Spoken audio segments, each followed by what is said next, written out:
वेद के अनुसार सृष्टि के मूल में काम है और इसका विलय भी काम में ही होता है। इसलिए मिथुन मूर्तियां बाहर भी है और गर्भगृह में भी है। बिना काम क्रिया के सृष्टि केवल कल्पना ही रहती, वास्तविकता में फलित नहीं होती। इसलिए हमारे पूर्वज कहा करते थे कि काम कला विहीन स्थान क्रिया और फल से हीन होता है। ऐसा स्थान त्यागने योग्य होता है। और इसीलिए खजुराहो सहित भारत के सभी प्राचीन हिंदू, बौद्ध और जैन शास्त्रीय मंदिरों में काम क्रीड़ा का चित्रण है। और ये काम शास्त्र के अनुसार है, जो एक धार्मिक ग्रंथ है। प्राचीन भारतीयों ने काम को उतना ही महत्व दिया जितना जीवन संतुष्टि के लिए आवश्यक था।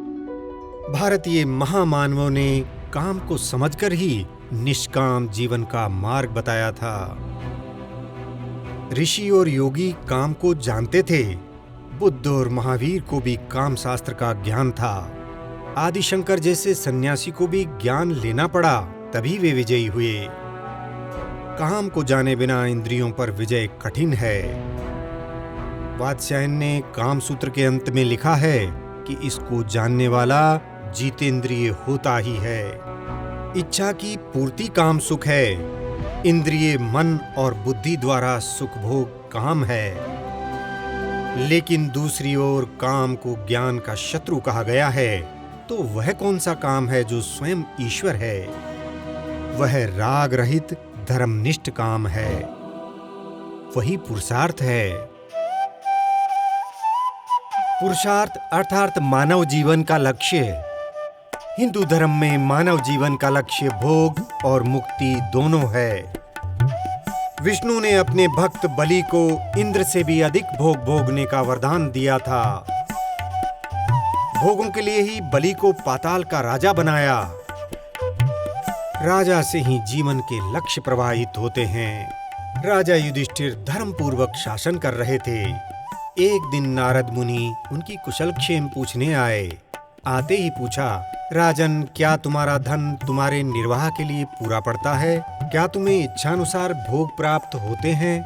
तुम्हारे मन को कोई आघात तो नहीं पहुंचता? कठोरता पूर्वक कर संग्रह के कारण प्रजा तुम्हारा अनादर तो नहीं करती? राजा स्वयं सुख भोगे और प्रजा को सुख भोग उपलब्ध कराए, यही शासन का प्रयोजन था।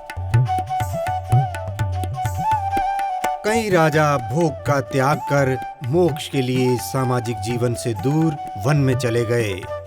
मोक्ष एक विभत्स रस है। सामान्य जीवन को विभत्स नहीं बनाया जा सकता। धर्म, अर्थ और काम को ही श्री कहते हैं, मोक्ष को नहीं। सामान्य मानव श्रीमान हो, इसीलिए मंदिर में धर्म, अर्थ और काम का चित्रण है।